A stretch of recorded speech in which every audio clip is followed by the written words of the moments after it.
Assalamualaikum warahmatullahi wabarakatuh. Salam, salam sejahtera untuk kita semua. Namo Buddhaya, Om Swastiastu, salam kebajikan.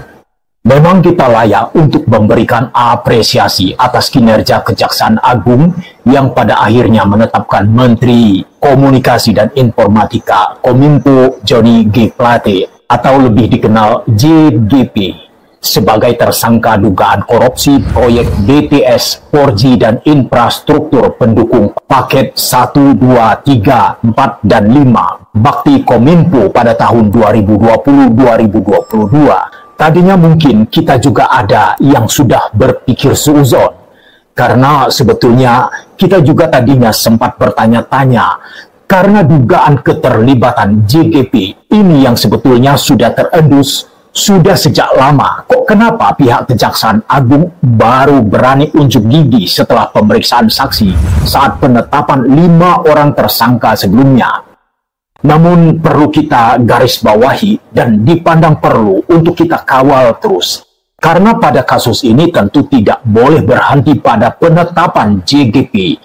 Kejaksaan mesti mengusut tuntas perkara ke sejumlah pihak lain yang diduga terlibat. Penanganan kasus dugaan korupsi pembangunan proyek Base Transceiver Station atau BTS yang dilaksanakan oleh Badan Aksesibilitas Telekomunikasi dan Informatika Bakti Kominfo memasuki babak baru. Dalam waktu yang berdekatan, perkara ini kembali diungkap satu persatu. Sebelumnya, Badan Pengawas Keuangan dan Pembangunan (BPKP) telah menyerahkan hasil perhitungan kerugian negara dalam kasus korupsi proyek BTS 4G Kominfo ke Kejaksaan Agung pada Senin 15 Mei 2023 lalu. Berdasarkan perhitungan BPKP, total kerugian negara sebesar 8,32 triliun. Perhitungan tersebut terdiri dari 3 aspek, yakni biaya untuk penyusunan kajian pendukung, pengemblungan harga atau markup, dan pembayaran BTS yang belum terbangun.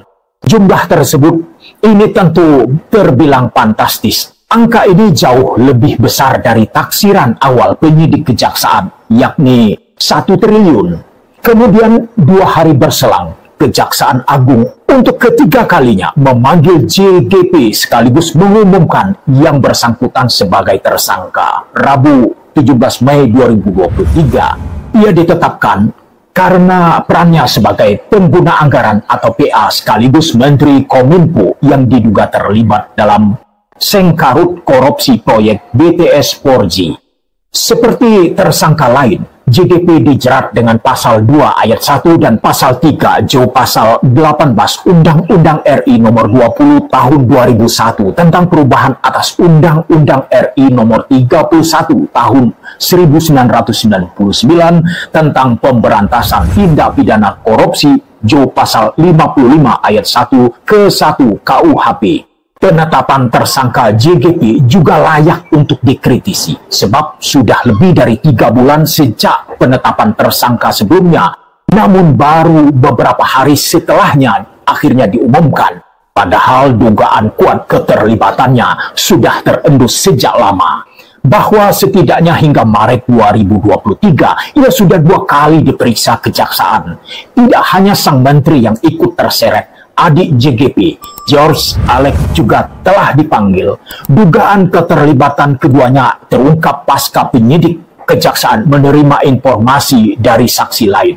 Bahkan yang mengejutkan, kejaksaan juga sempat mengumumkan bahwa adik JGP telah mengembalikan uang yang diberikan oleh Bakti Kominfo senilai 534 juta kepada penyidik.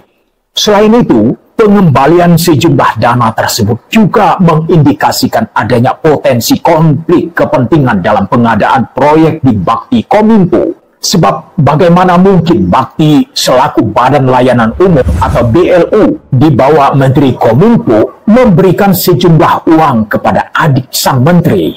Apa kaitan dan dalam kapasitas apa adik JGP bisa mendapatkan sejumlah uang dari Bakti Kominfo? Pertanyaan tersebut setidaknya menunjukkan indikasi kejanggalan dan membuka kotak Pandora. Pengerjaan proyek ini juga syarat konflik kepentingan. Ya, Dengan ditetapkannya JGP sebagai tersangka dalam statusnya selaku PA dan Menteri memperkuat dugaan keterlibatan yang bersangkutan. Sebab dalam konteks pengadaan barang dan jasa pemerintah, PA punya wewenang untuk menetapkan perencanaan pengadaan, penetapan pemenang, hingga mengeluarkan anggaran. Tidak hanya itu, berdasarkan Peraturan Menteri Keuangan Nomor 129 Tahun 2020 tentang pengelolaan BLU dalam pembinaan teknis menteri atau pimpinan lembaga bertanggung jawab atas pelaksanaan kebijakan penyelenggaraan pelayanan umum yang dilaksanakan oleh BLU Pasal 202. Karena itu, jika merujuk pada 3 aspek perhitungan kerugian keuangan negara BPKP, maka kuat dugaan ada keterlibatan JGP hingga menimbulkan kerugian 8,32 triliun. Nah, untuk sekarang ini, jika ditambah JGP, hingga saat ini sudah ada 6 orang yang ditetapkan sebagai tersangka. Sedangkan 5 tersangka lain, yakni Anang Ahmad Latif atau AAL, dengan jabatan sebagai Dirut Bakti Kominfo, Gelombang Mena atau GMS, jabatannya Direktur Utama PT Mora Telematika Indonesia, Yohan Suryanto atau YS sebagai Tenaga Ahli Human Development atau HIDEP Universitas Indonesia tahun 2020, Mukti Ali atau MA selaku Account Director of Integrated Account Department PT Huaytech Investment, dan Irwan Hermawan atau IHA menjabat Komisaris PT Solitech Media Sinergi. Menyikapi penetapan tersangka JGP dan penanganan perkara korupsi BTS 4G Bakti Kominfo, dari kasus ini setidaknya ada beberapa catatan penting dan dipandang perlu untuk kita kritisi, yaitu pertama, penetapan tersangka JGP oleh Kejaksaan Agung dinilai lamban sekali, yaitu lebih dari 3 bulan. Padahal proses pemeriksaan terhadap yang bersangkutan sudah dilakukan beberapa kali, termasuk penyitaan hingga pemanggilan sang menteri. Bahkan dalam laporan liputan Klub Jurnalis Investigasi KJI, ada dugaan penerimaan uang 500 juta rupiah per bulan oleh JGP. Fakta tersebut terkonfirmasi dari hasil pemeriksaan tersangka sebelumnya, yakni AAL. Kedua, ini juga bisa menjadi catatan penting bahwa kasus korupsi pembangunan tower jadi tamparan telak bagi upaya pemerataan pembangunan. Pasalnya, pembangunan BTS merupakan salah satu proyek strategis nasional yang dilaksanakan oleh Bakti Kominfo dan sudah dimulai sejak tahun 2020. Proyek BTS sejatinya bertujuan untuk memberikan infrastruktur jaringan komunikasi atau pemerataan jaringan internet dalam upaya transformasi digital bagi ribuan desa di wilayah terluar, tertinggal, dan terdepan atau TG. Namun berdasarkan laporan BPK dan temuan liputan kolaboratif KJI, proyek ini mundur dari target. Tidak sedikit proyek ini yang mangkrak hingga berkualitas buruk. Ketiga, bahwa dalam kasus ini ada selisih dan perbedaan perhitungan nilai kerugian negara yang cukup besar antara BPKP dengan pihak penyidik kejaksaan. Bahwa dalam hasil audit BPKP, nilai kerugian negara itu sebesar 8,32 triliun atau 8 kali lipat lebih besar jika dibandingkan dengan perhitungan awal potensi kerugian negara oleh kejaksaan, yakni 1 triliun rupiah. Tidak hanya itu, korupsi yang terjadi dalam proyek BTS juga berpotensi merugikan warga. Pembangunan yang bermasalah hingga kualitas yang buruk jelas merugikan masyarakat, sehingga kerugian yang ditimbulkan dapat jauh lebih besar dari perhitungan BPKP. Kasus dugaan korupsi Bakti Kominfo ini juga menunjukkan bagaimana pola dan modus dalam praktik korupsi pengadaan barang dan jasa yang melibatkan persekongkolan antara pihak penyedia jasa Bakti sejak dari proses perencanaan hingga pelaksanaan, penggelembungan harga, proyek fiktif atau belum selesai saat serah terima proyek.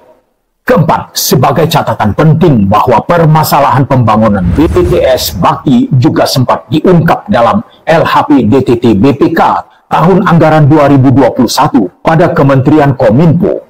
Berdasarkan temuan BPK, sejak proses perencanaan pelaksanaan proyek belum sepenuhnya sesuai ketentuan, termasuk dalam proses pemilihan.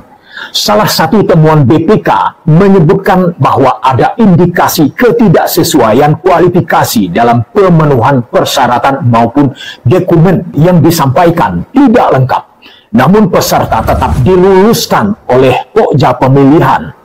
Hal itu menurut BPK ditemukan dalam kemitraan Fiberhome, Telkom Infra Mtd, yang mana status PT Fiberhome Technologies Indonesia atau FTI diduga tidak memenuhi sebagai teknologi owner atau pemilik teknologi, sebagaimana tertuang dalam dokumen prakualifikasi. Selain itu, temuan BPK lainnya yaitu PT FTI juga diduga tidak sesuai dengan persyaratan dokumen prakualifikasi mengenai pengalaman pembangunan infrastruktur sejenis dalam 5 tahun terakhir, baik secara langsung maupun melalui kontraktornya.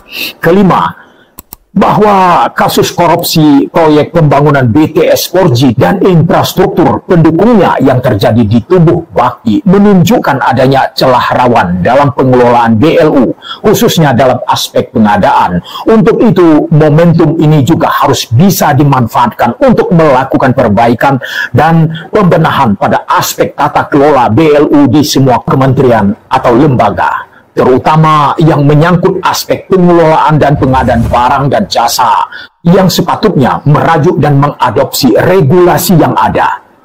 Keenam, yang tak kalah pentingnya bahwa penetapan JGP ini telah menambah daftar panjang menteri di era Presiden Jokowi yang terjerat korupsi. Pasalnya, JGP ini merupakan menteri yang kelima yang terjerat korupsi berlatar belakang politisi.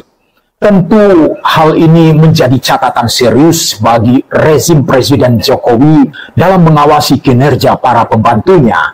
Oke, terima kasih dengan saya, Kalturo. See you again.